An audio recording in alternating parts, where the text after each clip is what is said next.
Renungan Pagi, Christ Triumphant atau Kristus yang Menang oleh Ellen G. White, 3 Maret 2025.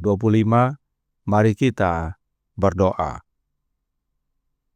Bapa kami yang di sorga, Allah pencipta langit dan bumi, laut dan segala isinya, Allah yang maha besar, maha kuasa, sumber segalanya, yang kami sembah selalu melalui anak-Mu yang tunggal, Yesus Kristus. Terpujilah Yesus, anak Allah yang maha tinggi, yang adalah satu-satunya pengantara antara kami dan Bapa. Pada pagi hari ini kami bersyukur boleh bangun dan berbakti, dan sebagaimana membaca dan mendengarkan nasihat firman-Mu, kiranya ini menjadi pembaharuan bagi banyak umat Allah, agar mau menyebar dan mendirikan tempat-tempat pekabaran kebenaran, agar semakin banyak orang yang mendengarkan akan kebenaran dan bertobat. Beserta kami sepanjang perbaktian ini, kehendak-Mu yang jadi. Ampun kami akan dosa dan salah, karena kami berdoa hanya dalam nama anak Allah yang tunggal, Yesus Kristus, yang adalah Tuhan dan Juru Selamat kami. Amin. Renungan hari ini akan dibacakan oleh Saudari Ellen Simamora. Kepada Saudari Ellen, kami persilahkan. Selamat pagi saudara-saudariku yang kekasih dalam Yesus Kristus. Renungan hari ini Senin 3 Maret 2025 berjudul Beberapa Orang Berusaha Keras untuk Menghindari Allah. Ayat inti terdapat di Kejadian 11 ayat 4. Marilah kita dirikan bagi kita sebuah kota dengan sebuah menara yang puncaknya sampai ke langit. Dan marilah kita cari nama, supaya kita jangan terserak ke seluruh bumi. Beberapa keturunan Nuh segera mulai murtad. Mereka menempuh perjalanan jauh dan memilih dataran yang luas untuk ditinggali. Di sana mereka membangun sebuah kota dan kemudian memiliki gagasan untuk mendirikan sebuah menara besar yang menjulang ke awan-awan, sehingga mereka dapat tinggal bersama di kota dan menara itu dan tidak akan tercerai-berai lagi. Mereka beralasan bahwa mereka akan mengamankan diri mereka sendiri jika terjadi banjir lagi, karena mereka akan membangun menara mereka jauh lebih tinggi daripada air yang meluap pada masa air bah, dan seluruh dunia akan menghormati mereka. Sebelum pekerjaan bangunan itu selesai, orang-orang tinggal di menara itu. Kamar-kamar yang diperaboti dan dihias dengan indah dikhususkan untuk berhala-berhala mereka. Dikutip dari The Signs of the Times 20 Maret 1879. Namun di antara orang-orang Babel, ada beberapa orang yang takut akan Allah, yang telah tertipu oleh kepura-puraan orang fasik dan terjerumus ke dalam rencana jahat mereka. Mereka tidak mau bergabung dengan persekutuan ini untuk menggagalkan tujuan Allah. Mereka menolak untuk tertipu oleh penampilan yang menakjubkan dan pandangan yang agung. Demi orang-orang yang setia ini, Tuhan menunda penghakimannya dan memberi orang-orang waktu untuk mengungkapkan karakter mereka yang sebenarnya. Persengkongkolan ini lahir dari pemberontakan terhadap Allah. Para penghuni dataran siniar mendirikan kerajaan mereka untuk meninggikan diri sendiri dan bukan untuk kemuliaan Allah. Orang-orang yang bertekad yang diilhami oleh pemberontak besar pertama akan didorong olehnya dan tidak akan membiarkan apapun mengganggu rencana mereka atau menghentikan mereka dalam jalan jahat mereka. Sebagai ganti perintah ilahi, mereka akan menggantinya dengan hukum-hukum yang dibuat sesuai dengan keinginan hati mereka yang egois. Mereka akan dapat melaksanakan tujuan-tujuan mereka, tetapi Allah tidak pernah meninggalkan dunia tanpa saksi-saksi baginya. Mereka yang mengasihi dan takut kepadanya pada saat kemurtadan besar pertama setelah air bah, merendahkan diri dan berseru kepadanya, "Ya Allah," mereka memohon, "jadikanlah dirimu sebagai perantara antara tujuanmu dan rencana serta metode manusia." Lalu turunlah Tuhan untuk melihat kota dan menara yang didirikan oleh anak-anak manusia itu. Allah bersabar terhadap kejahatan manusia, memberi mereka banyak kesempatan untuk bertobat. tetapi Dia menandai semua rencana mereka untuk menentang otoritas hukumnya yang adil dan suci. Sebagai bukti ketidaksenangannya atas pembangunan menara ini, Dia mengacaukan bahasa para pekerja, sehingga tidak seorang pun dapat mengerti perkataan rekan-rekan sesama pekerja. Dikutip dari manuskrip 94 tahun 1903. Demikianlah renungan kita pada hari ini. Tuhan Yesus memberkati kita semua. Amin. Terima kasih atas penata layanan Saudari Ellen. Tuhan Yesus memberkati. Selamat pagi saudaraku dalam Tuhan. Kejadian 1 ayat 27 dan 28 berkata, "Maka Allah menciptakan manusia itu menurut gambarnya, menurut gambar Allah diciptakannya dia, laki-laki dan perempuan diciptakannya mereka. Allah memberkati mereka. Lalu Allah berfirman kepada mereka, beranak cuculah dan bertambah banyak, penuhilah bumi dan taklukkanlah itu. Berkuasalah atas ikan-ikan di laut dan burung-burung di udara dan atas segala binatang yang merayap di bumi." Adalah rencana Allah dalam menciptakan manusia untuk memenuhi bumi. Manusia diciptakan bukan untuk berkoloni hanya di satu tempat saja, tetapi manusia menentang rencana Allah tersebut. Kejadian 11 ayat 4 berkata, "Juga kata mereka, marilah kita dirikan bagi kita sebuah kota dengan sebuah menara yang puncaknya sampai ke langit, dan marilah kita cari nama, supaya kita jangan terserak ke seluruh bumi." Inilah ayat inti renungan hari ini, dan inilah cara Nimrod dan bangsanya.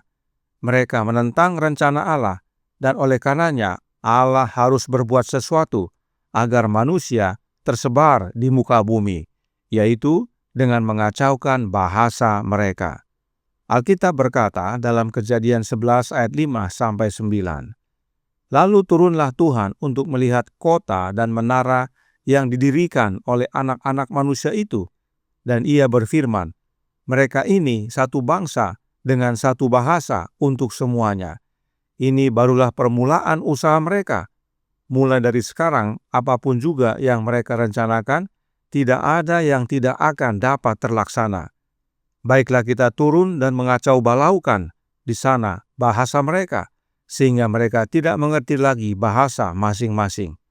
Demikianlah mereka diserahkan Tuhan dari situ ke seluruh bumi, dan mereka berhenti mendirikan kota itu. Itulah sebabnya sampai sekarang nama kota itu disebut Babel, karena disitulah dikacau balaukan Tuhan bahasa seluruh bumi, dan dari situlah mereka diserahkan Tuhan ke seluruh bumi. Dan meskipun mereka sudah terserak, mereka masih tetap tidak bertobat dan kembali kepada Tuhan Allah. Meskipun sudah terpecah dan tersebar, mereka masih menentang Allah. Terbukti, penyembahan berhala terdapat di seluruh muka bumi. Roh Nubuat berkata dalam Patriarchs and Prophets halaman 125 paragraf 1. Setelah terserak dari Babel, penyembahan berhala kembali menjadi hal yang hampir universal, dan Tuhan akhirnya membiarkan para pelanggar hukum yang keras kepala itu mengikuti jalan hidup mereka yang jahat. Sementara Dia memilih Abraham dari garis keturunan Sem dan menjadikannya penjaga hukumnya untuk generasi mendatang. Bahkan Terah, ayah Abraham, dan saudaranya Nahor terlibat dalam penyembahan berhala, dan mereka menggabungkan penyembahan berhala dengan penyembahan Allah yang benar.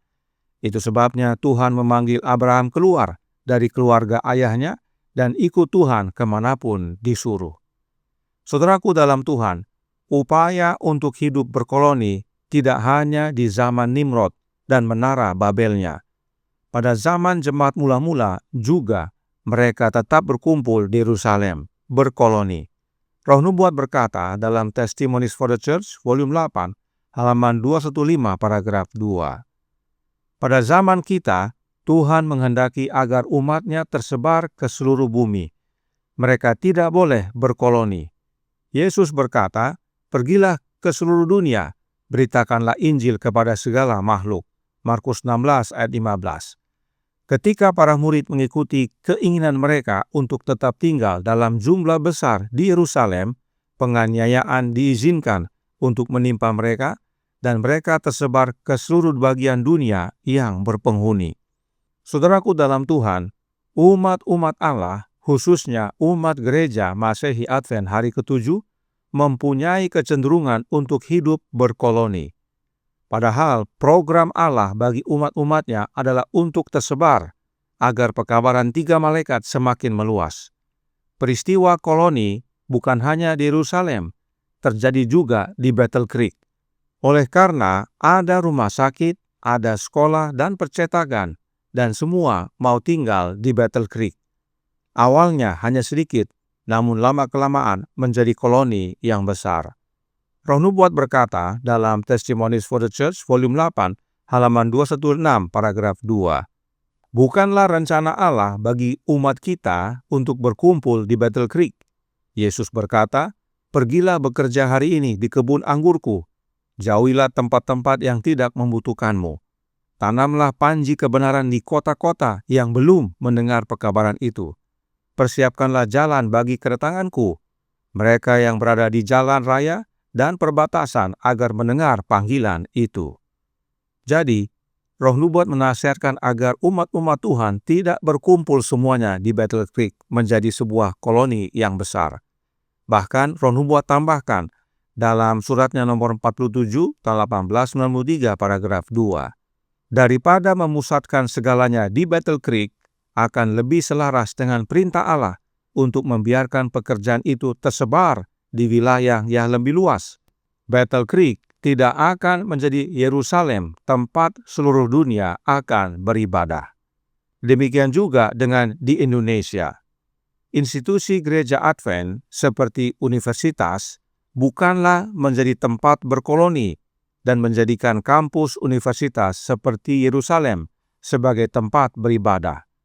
Sering Tuhan harus izinkan aniaya agar umat-umat Allah menyebar dan tidak berkoloni. Masih banyak tempat lain, daerah lain yang dapat dikerjakan oleh umat-umat Allah, bahkan para pensiunan, dalam mengabarkan pekabaran 3 malaikat. Ingat, Abraham LaRue, misionari Advent ke Cina, berusia 66 tahun saat pergi menginjil di Cina, hingga dia meninggal usia 81 tahun. Tetapi orang Advent senangnya ngumpul berkoloni, dan akhirnya bermasalah. Lalu barulah terpecah, terserak ke tempat lainnya. Demikian juga di jemaat. Jika sudah semakin besar, gantinya berserak dan membangun gereja di tempat lain untuk memenuhi panggilan Yesus, mereka malah senang dengan kelompok besar. Dan saat masalah muncul, barulah terpecah dan berserak.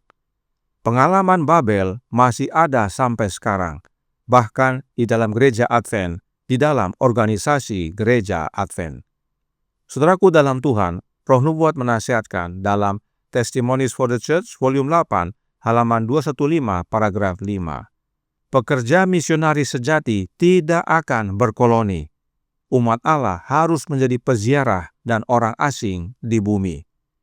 Umat-umat Allah harus membangun sekolah, rumah sakit, gereja di tempat-tempat baru, agar pekabaran kebenaran dapat dikumandangkan di mana-mana.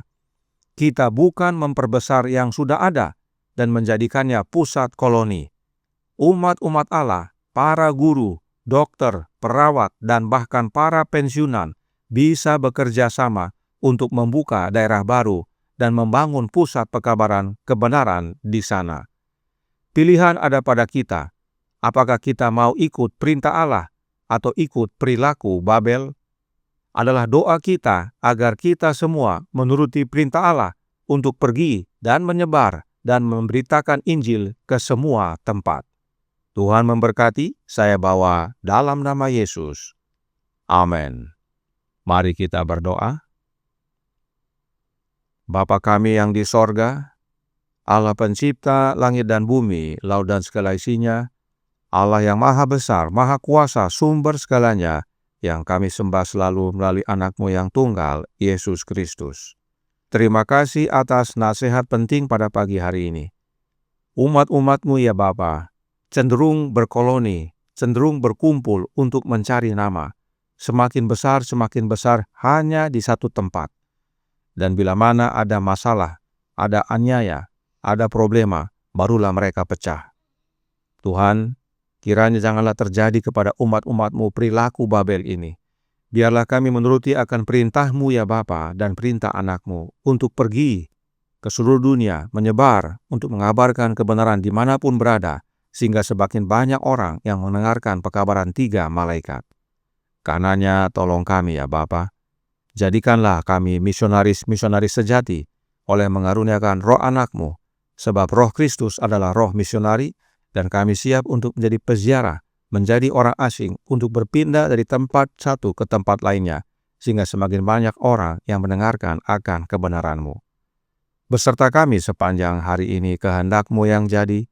Ampun kami akan dosa dan salah, karena kami berdoa hanya dalam nama Anak Allah yang tunggal, Yesus Kristus, yang adalah Tuhan dan Juru Selamat kami. Amin.